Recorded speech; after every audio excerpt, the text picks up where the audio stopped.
நேர்களை வணக்கம். நான் குமார் செல்றேன். நம்முடைய சிறப்பு நேர்காணலுக்காக புரட்சி அதிமுகவின் நிறுவனரும் முதன்மை செயலாளருமான திரு புகழேந்தி இணைந்திருக்கிறார். வாருங்கள், அவரோட பேசலாம். சார் வணக்கம். வணக்கம் மார்ஷல். மார்ஷல் மீடியாவுக்கு வணக்கம். பார்க்கிற நேயர்களுக்கு நெஞ்சார்ந்த நன்றி. மிக முக்கியமான தருணம் உங்களது பேட்டி. ஆகவே எப்பொழுதும் போல மார்ஷலின் இடத்திலே பேசலாம். நீங்க பேசுறீங்க, நான் பேசுறேன்னாவே இன்ட்ரெஸ்டிங்கா மில்லியன் கணக்கில் மக்கள் பார்ப்பார்கள் என்பதும் எனக்கு தெரியும். அதிமுகவின் ஒருங்கிணைப்புக்காக ரொம்ப காலமா போராடிட்டு இருக்கீங்க. அதுக்குன்னு நிறைய குழுக்கள் அமைச்சு போராடினீங்க, வழக்கு தொடர்ந்து போராடினீங்க, தேர்தல் ஆணையத்துல போராடினீங்க. இந்த தேர்தலில் அதிமுக 3வது இடத்தை பிடித்திருக்கிறது. இன்றைக்கு தமிழ்நாடு சட்டமன்றத்தில் எம்எல்ஏக்களாக எல்லாரும் உறுப்பினர்களும் பதவியேற்றுக் கொண்டிருந்தார்கள். வழக்கமா சட்டமன்றத்துக்கு வரும்பொழுது அதிமுக உறுப்பினர்கள் எல்லாம் எடப்பாடி பழனிசாமி தலைமையில் ஒரு படையாக வருவார்கள். இன்னைக்கு பாத்தீங்கன்னா எடப்பாடி பழனிசாமி தலைமையில் ஒரு சிறு எண்ணிக்கையிலான எம்எல்ஏக்களும், வேலுமணி அவர்களுடைய தலைமையில் ஒரு குறிப்பிட்ட எண்ணிக்கையிலான எம்எல்ஏக்களும் வந்து சட்டமன்றத்தில் பதவியேற்றிருக்கிறார்கள். எப்படி பாக்குறீங்க? தமிழக மக்களின் ஏகோபித்த ஆதரவோடு, இளைஞர்களின் வரவேற்போடு, குறிப்பாக தாய்மார்களுடைய எண்ணங்களை நினைவாக்கும் வகையிலே இந்த நாட்டினுடைய முதலமைச்சராக பதவியேற்ற விஜய் அவர்களுக்கும் தாவேகாவிற்கும் எனது மனமார்ந்த நன்றியை தெரிவித்துக் கொள்கிறேன். அவரோடு பதவியேற்ற அமைச்சர்களுக்கு பாராட்டுகளை தெரிவித்துக் கொள்கிறேன். ஆகவே அவர்கள் மக்கள் கனவு நினைவாகியது, ஜனநாயகம் தழைத்தது. அதற்கு ஆதரவு தெரிவித்த கட்சிகளுக்கும் நான் அன்பார்ந்த நன்றியை தெரிவித்துக் கொள்கின்றேன். இந்த நாட்டை ஆண்ட முதல்வர் கூட ஆளுநர் அழைக்க வேண்டும் என்று சொல்லியிருந்தார். ஆளுநர் அழைத்தார். அந்த அழைப்பை ஏற்று அவர் விழா முடிந்தது, முதல்வரானார். மிக்க மகிழ்ச்சி, வாழ்த்துக்கள், நன்றிகள். இப்ப நீங்க உங்க கேட்ட கேள்விக்கு வரேன். ஏதோ கோபத்திலேயோ பல பேர் இப்ப என்ன பாராட்டி நிறைய கமெண்ட்ஸ் மாதிரி போட்டுட்டு இருக்காங்க, தொலைபேசியில தொடர்பு கொண்டு சொல்றாங்க. ஏன்னா நீங்கள் தொடர்ந்து பயணிக்கிறீங்க. இந்த பேட்டியெல்லாம் எடுத்து உங்களது பயணம் தொடர்கிறது. அப்படிப்பட்ட பயணம் தொடர்கின்ற இந்த நிலையில் உங்களுக்கு நன்றாகவே தெரியும், நான் பழனிசாமி ஆரம்பத்திலிருந்தே எதிர்த்தவன். இந்த கட்சி விட்டு நீக்கிற காலத்திலிருந்து எதிர்த்தேன். அப்புறம் கட்சியின் நலன் கருதி ஒன்னா போனா அப்பயும் சரியா வரல, வெளியில வந்துட்டேன். பாட்டாளி மக்கள் கட்சியை நான் குறை கூறினேன். பாட்டாளி மக்கள் கட்சியினுடைய தலைவர் அன்புமணி ராமதாஸ் மிகவும் அசிங்கமாக பேசினார். டயர் நக்கி அது இது, இவனுக்கு என்ன தெரியும் பினான்ஸை பத்தி, இதெல்லாம் நம்ம கேட்டு கேட்டு சலிச்சு போச்சு. ரைட், இதெல்லாம் அவர் பேசினார். இந்த இவர்களை பேசும் பொழுது செய்தி தொடர்பாளராக கட்சியில் இருந்த நான் அதை ஏற்றுக்கொள்ளவில்லை. ஒரு ஸ்போக்ஸ் பர்சனா நான் அதை எதிர்ப்பு தெரிவித்தேன். தெரிவித்ததனுடைய விளைவு பயன் பழனிசாமியால் நீக்கப்பட்டேன்.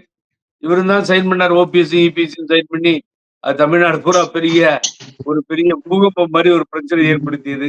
நாட்டிலேயே கூட்டு போய் இவரும் சைன் பண்ணாருன்றது அன்னைக்குதான் அவருக்கு பெரிய கெட்ட பேர் வந்தது. ஓபிஎஸ் உண்மையை சொல்லணும்னா இவர் சைன் பண்ணதை யாரும் ஏத்துக்கல.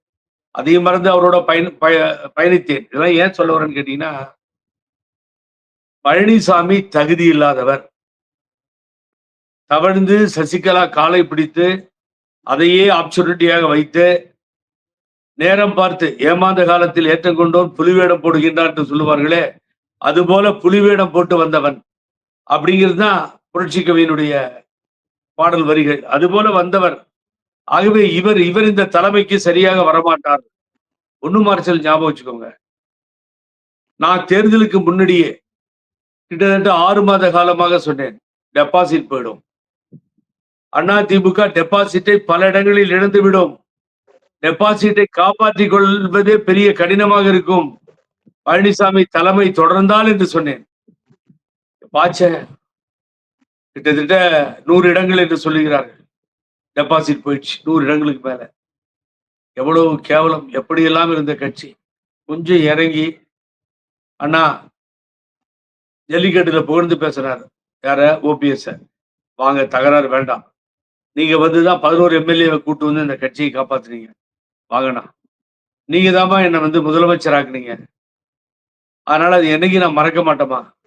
ஆகவே நீங்க ஜெயிலுக்கு போயிட்டீங்க, வர முடியல. புகழேந்தி தான் அங்க லோக்கல் ஸ்டாண்டியா இருந்தாரு, எல்லாம் பார்த்தாரு. அவர்கிட்ட நான் வரேன்னு சொன்னா வர முடியாம போச்சு 2, 3 தடவை. தவறாச்சு. நீங்க எனக்கு ஆலோசனை எல்லாம் சொல்லுங்க. நான் நடத்திட்டு போறேம்மா. அப்படின்னு அந்த அம்மாகிட்ட ஒரு சமாதானமும், ஓபிஎஸ்ட்ட ஒரு சமாதானமும், எங்களை போன்றவர்களிடத்தில் எல்லாம் வழக்கு வழக்கு வழக்குன்னு சொன்னீங்க. நான் வழக்கு நடத்தி எவ்வளவு செலவு பண்ணி அமைஞ்சிருக்கிறோம். எவங்கிட்டயாவது காசு வாங்கியிருப்பேனா நானு? சொல்லுங்க மார்ஷல். உங்களுக்கு தெரியும் நல்லா என்னை பத்தி. பழகியவர் நீங்க. யாரிடமும் தலை வணங்காதவன் நான். தலை வணங்க தயாராக இல்லாதவனும் நான். அப்படிப்பட்ட போராட்டமாக எனது போராட்டம் நீடித்தது. இன்னும் பெண்டிங்ல இருக்கு. அதுக்கு ஒரு எக்ஸ்பிளனேஷனை குடுத்துட்டாங்க. தேர்தல் ஆணையத்திலிருந்து நேற்றோ முன்தினமோ வந்திருக்கு. இப்ப என்ன பிரச்சனைன்னு கேட்டீங்கன்னா, கட்சியை ஒற்றுமையாக எடுத்து சென்றிருந்தால், எல்லாவற்றையும் மறந்துவிட்டு தலைவர் போல, அம்மா போல எல்லாம் ஒற்றுமையா போயிருந்தா, இந்த நிலை ஏற்பட்டிருக்குமா? ஆகவே தான் சொன்னேன் டெபாசிட் போகும் வராதுன்னு. இது அண்ணாமலையே அசிங்கப்படுத்தி பேசிய பொழுது 7 இடங்களில் டெபாசிட் போச்சு. 11 இடத்துல 3வது இடத்துக்கு போயிடுச்சு. ஆனா வருங்காலத்தில் அதிமுக மிகவும் மோசமான நிலைமையை அடையும் என்றெல்லாம் பேசியதை பார்த்தோம். இப்படித்தானே முடிஞ்சிருச்சு. இன்னைக்கு 2ஆ உடைஞ்சு போச்சு. அதே சி.வி. சண்முகம் எதையெல்லாம் பேசினாரோ, யாரையெல்லாம் எதிர்த்தாரோ, டிடிவி தினகரனை ஊத்தி கொடுக்கறது தான் அந்த குடும்பத்துக்கு வேலைன்னு இதே போல அவரோட ஸ்டைல்ல பேசி அது ஒரு தகராறாச்சு. ஏற்றுக்கொள்ள மாட்டோம்னு தீர்மானத்தை நிறைவேற்றினாங்க. ஆனா அதே டிடிவி தினகரனோட போய் சேர்றாரு. பாலிசி அவருக்கு ஒரு பாலிசி இல்ல, கொள்கை இல்ல. ஒருவரை சேர்த்துக்கிறோம், இன்னொருத்தரை சேர்த்துக்காம போறோமேன்னு சொல்லி. ஆகவே மக்கள் ரசிக்கவில்லை. போற இடத்தெல்லாம் கத்துறது, ஊன்றது. பாலிடாயில் குடிச்சப்பே நீ செத்து போயிருக்கணும். கொரோனா வந்தப்பே முதல்வர் செத்து போயிருக்கணும். அதிகாரிகள் எல்லாம் பாத்துக்கிறேன் ஆட்சிக்கு வந்தது எவனையும் விடமாட்டேன் நானு. என்ன மார்ஷல்? ஒரு இதெல்லாம் தேர்தல் அறிக்கையா? தேர்தல் அறிக்கையை பத்தி பேசுறது உண்டா என்னைக்காவது? போய் கண்ணா அப்படின்னான்னு திட்டுறது. ஒரு முன்னாள் முதல்வர் இல்ல, கடைசியா விஜய் கிட்ட வந்தார். விஜய் கதையை முடிச்சிட்டார். அவர் கடைசி ஒய்எம்சிஏ மைதானத்தில் சொன்னார், தொகுதி விட்டு நீ வெளியே வர முடியுமா? அந்த வேற எங்கேயாவது நிக்கிறதுக்கு உனக்கு யோகியது இருக்கான்னு கேட்டார் விஜய், இந்த நாட்டினுடைய முதலமைச்சர். பதில் சொன்னாரா இவரு? ஏற்கனவே அந்த கட்சியோட கூட்டணி வைக்க போகும்பொழுது அவருடைய பொதுச்செயலாளர் புசியான அறிக்கை கொடுத்தார், நாங்க சேர்த்துக்கவே மாட்டோம். அதுக்கு பின்னாடி இன்னொரு தடவையும் கட்சியில நிர்வாகி சொன்னாங்க, எங்களுக்கும் ஏடிபிக்கும் தொடர்பு இல்லை. ஒரு கட்சியினுடைய பெயரையே சொல்லாமல் தேர்தலில் ஒரு கட்சியினுடைய தலைவர் பெயரையே சொல்லாமல், எனக்கும் திமுகவுக்கும் போட்டி, நாங்க 2 பேரும் மோதிக்கிறோம், நீ ஏன் கச்ச கச்சன்னு உள்ள வந்து உயிரை எடுத்துட்டு இருக்க, நீ உன்னை யாரையா இங்க பாக்குறா, தயவுசெய்து போய் தொலையா போயான்னு சொல்லி இப்படி ஒரு சூழ்நிலை தேர்தல் களத்திலே ஏற்பட்டதை வைத்து தேர்தலுக்கு முன்னாலேயே நான் சொல்லிவிட்டேன், இவர் வரமாட்டார், 3வது இடத்துக்கு போவார். இவருக்கும் சீமானுக்கும் போட்டின்னு சொன்ன இவர் 3வது இடத்துல நின்றுட்டார். என்னாச்சு இப்போ? என்னாச்சு சொல்லுங்க. இப்போ ஒன்னால் ஒண்ணுமே செய்ய முடியாது. ஆகவே குறுக்கு வழியில் எப்படியாவது உள்ள வர முடியுமான்னு பார்த்து அதனுடைய முயற்சியில ஈடுபட்டார். ஸ்டாலின் கால் கிடைக்கல. முன்னாள் முதல்வர் ஸ்டாலின் காலை தேடி அரைஞ்சார். அவர் அதுக்கு இடம் கொடுத்திருப்பாரோ இல்லையா தெரியாது. அவர் இல்லை என்று சொன்னதாக தான் எனக்கு தகவல். என்னன்னு கேட்டீங்கன்னா, உங்களுக்கு ஒரு உண்மையை சொல்றேன். எப்படி சொல்றேன்னு கேட்டீங்கன்னா, காமராஜ் திருவாரூர் மாவட்டம், அவர் நின்று வெற்றி பெற்றார். ஒரு நல்ல மனிதர், செல்வாக்கு மிக்கவர், மக்களிடத்திலே நல்ல பெயர் இருக்கிறது. அதனால் இவர் நிக்க வைத்த அத்தனை வேட்பாளர்களும் தோற்று போய் அவர் ஒருவர் வெற்றி பெறுகிறார். வெற்றி பெற்று காணாம போயிட்டார். என்கிட்ட பேசினார். என்கிட்ட நான் காத்துக்கிட்டு இருக்கேன், ஒரு இடத்துக்கு போகணும்னு அவங்க இருக்க சொல்லியிருக்காங்க, நான் உங்களுக்கு வேற லைன்ல வந்து பேசுறேன்னு சில விஷயங்களை சொன்னார். ஒருவர் சொன்னதை நான் மீடியாவில் சொல்றது அசிங்கம். ஆகவே முழுவதுமாக நான் சொல்ல விரும்பவில்லை. அவர் தாவேகா செல்ல வேண்டிய எண்ணம் அவருடைய மனங்களிலே வந்து விட்டது. இந்த தினகரனோடு பயணிக்க விரும்பவில்லை. யாருமே இவரோட பயணிக்க மாட்டாங்க. பாருங்க, கமர்ஷியல் துப்புறான், காரி துப்புறான் ஜனங்க. ஆகவே அந்த கடிதத்தில், இங்கதான் நீங்க கவனிக்கிறோம், அந்த கடிதத்தில் என்ன எழுதிருக்கு? எடப்பாடி பழனிசாமி ஆட்சி அமைக்க நான் விருப்பம் தெரிவித்து உள்ளேன் அப்படின்னா, 3வது இடத்துல இருப்பவர் எப்படி ஆட்சி அமைப்பார்? 3வது இடத்துல இருக்கீங்க. அடுத்த இடத்துல இருக்கிறது திரு மு.க. ஸ்டாலின் அவர் தானே அதுக்கு ட்ரை பண்ணிருக்கணும். சப்போஸ் வேணான்னு சொன்னா, முடியலன்னு சொன்னா, பெரும்பான்மை கிடைக்காமல் போயிருந்தால் அடுத்த இடம் ஸ்டாலினுக்கு. நீங்க எப்படி உள்ள வருவீங்க? வரணும்னா ஒரு காலத்துல ஜேடிஎஸும் காங்கிரஸும் சேர்ந்து, உங்களுக்கு அந்த கேஸ் தெரியும், கர்நாடகாவில் 2 பேரும் கொடுத்தப்போ குறைந்த இடத்தில் இருந்த இடையூறப்ப அழைக்கப்பட்டார்னு உச்சநீதிமன்றத்தில் வழக்கே நடந்தது. உடனடியாக 24 மணி நேரத்துல நிரூபிக்க வேண்டும் என்று உச்சநீதிமன்றம் உத்தரவு போட்டு கவர்னரை அழைக்க சொன்னது. இதெல்லாம் நடந்துச்சா இல்லையா? ஆகவே அப்படி ஸ்டாலினுடைய கடிதத்தை பெற்று, மு.க. ஸ்டாலின் அவர்கள் கடிதத்தை பெற்று இவர் உட்காரணும். அப்ப அதுக்காக திட்டம் தீட்டப்பட்டதா? எங்க அப்பன் குதிரைக்குள்ள அந்த லெட்டரை காமிச்சு எல்லாமே இந்த லெட்டர்ல அடங்கி இருக்கு. ஆகவே நீ ஏன் போற? உன்னை மக்கள் புறக்கணிச்சு 3வது இடத்துக்கு அனுப்பிச்சிட்டாங்க. அப்ப குறுக்கு வழியில நீ உள்ள வர்றதுக்காக பாக்குற.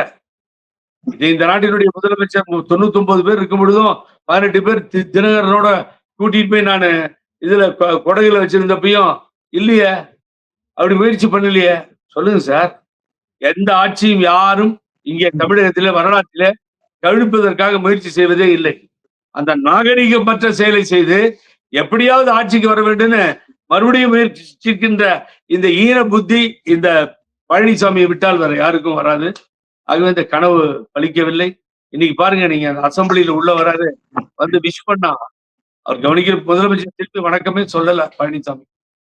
ஓபிஎஸ் கூட சொன்னாரு நினைக்கிறேன், நான் பார்த்தவரே இதுதான். ஆகவே நாடு மதிக்காது, மக்கள் மதிக்காது, தொண்டர்கள் மதிக்க மாட்டார்கள். தோல்விகள் தொடர்கிறது.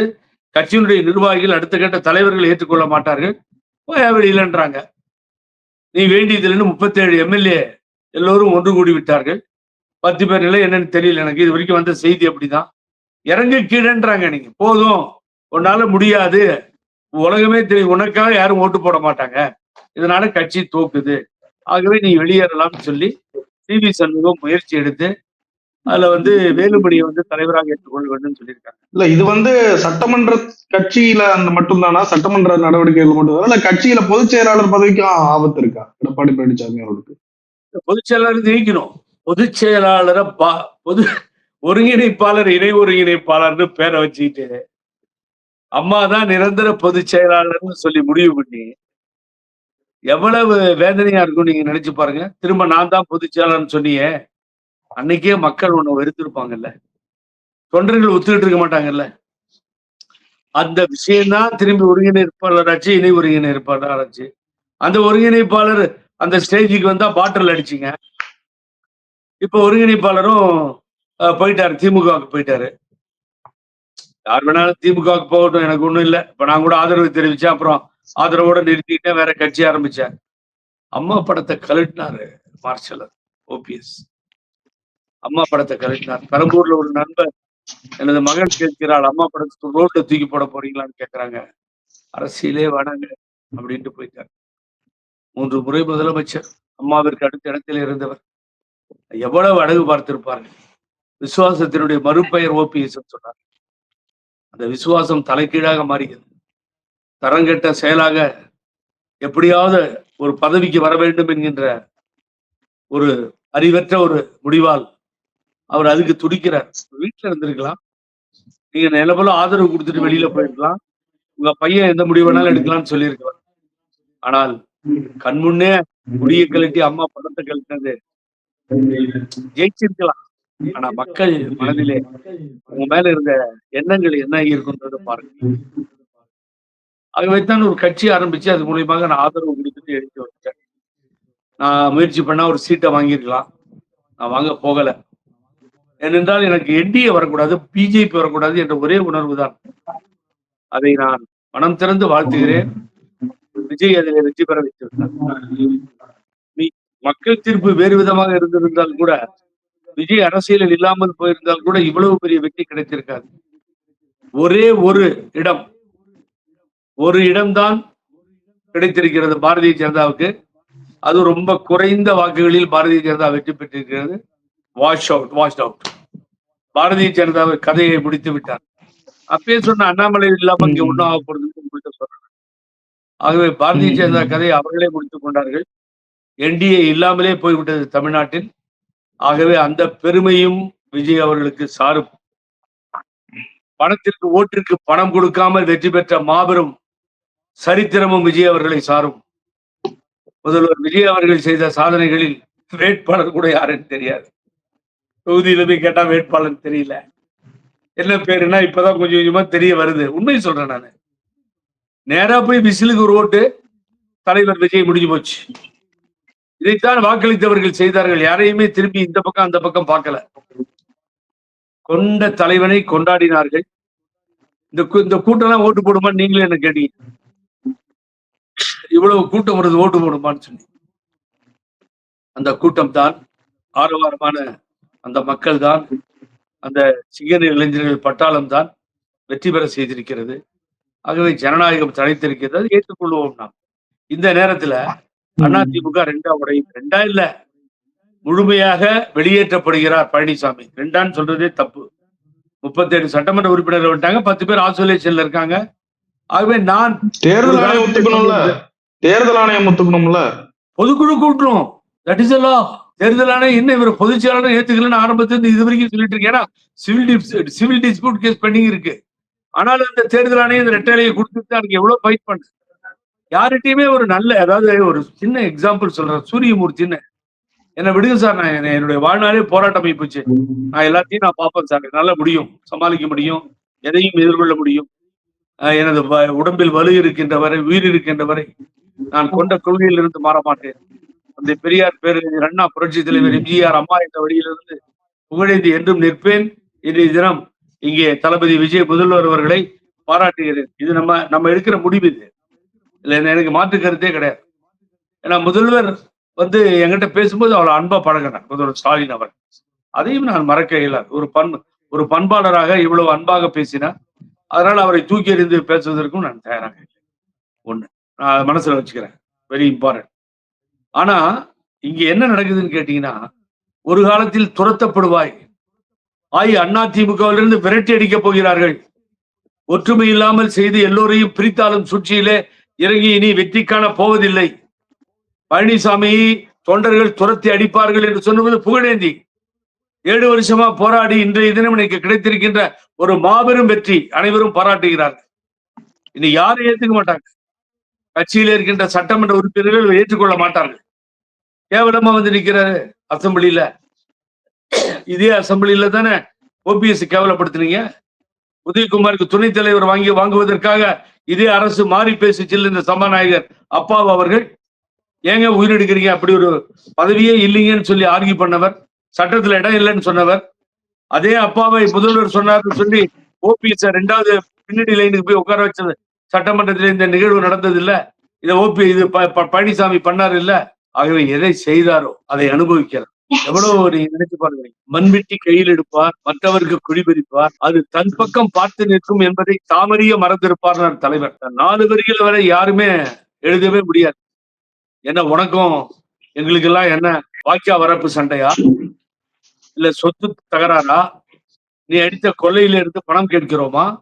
நீங்க நினைச்சு பாருங்க. ஆகவே ஒரு கட்சி, அந்த கட்சி நல்லபடியா இருக்கணும். எனக்கு பின்னாலும் 100 ஆண்டு காலம் வாழும். அம்மா பாடி வீடுகளில் யுத்த களத்தில் உருவாக்கப்பட்ட இயக்கம், தனது ரத்தத்தை சிந்தி வளர்த்த இயக்கம் புரட்சி தலைவர் எம்ஜிஆர் அவர்களா. அப்படிப்பட்ட இயக்கம் காணாமலே போகிறது என்று சொன்னால் பீனிக்ஸ் பறவை போல எழுச்சி வருவாராம். எத்தனை நாளைக்கா இந்த கதையை ஊத்தோனி?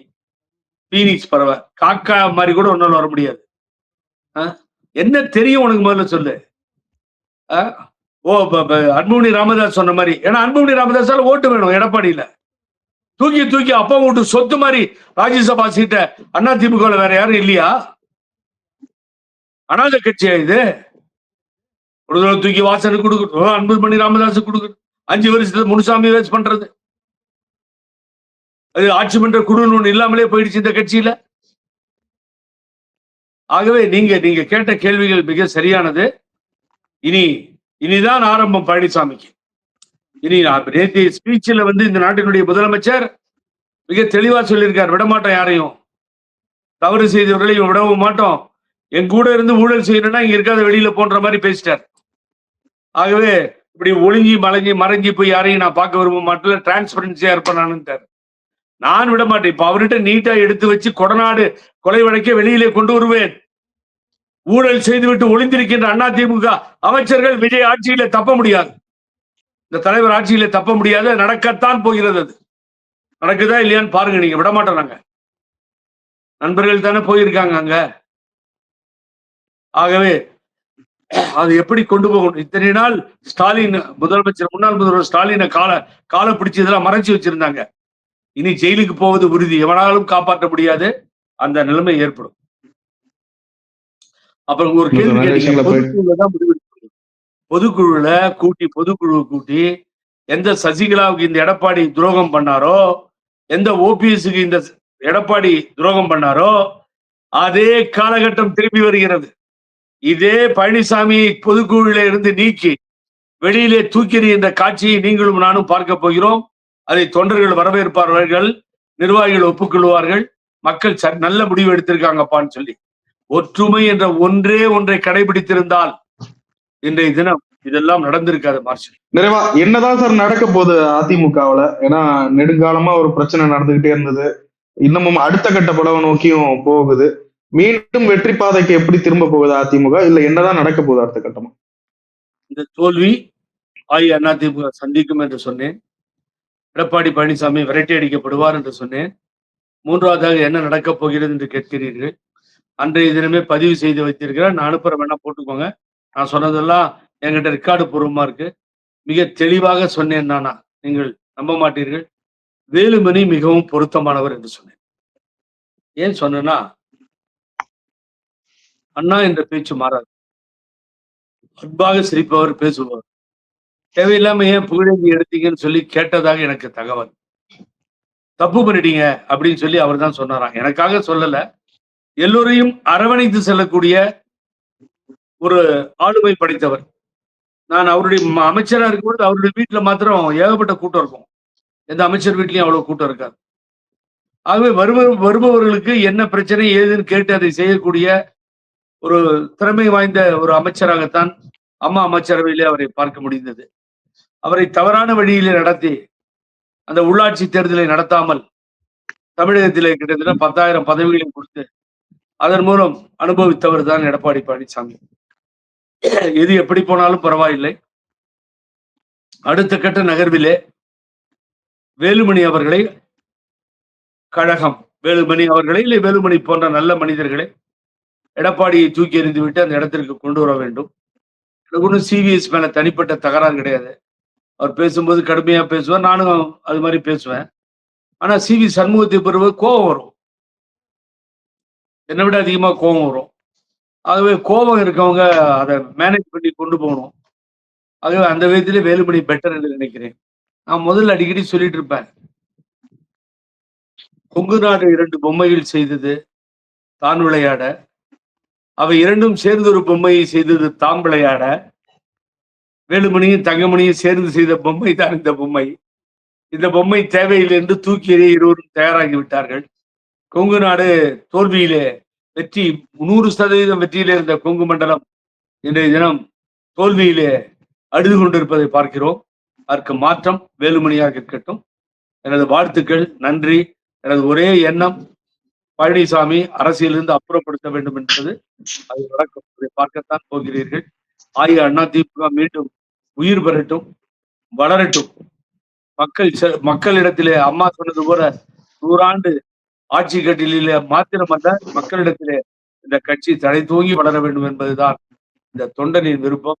நான் பார்க்கின்ற நேயர்களுக்கு நெஞ்சார்ந்த நன்றி. நன்றி, வணக்கம். Thank you sir.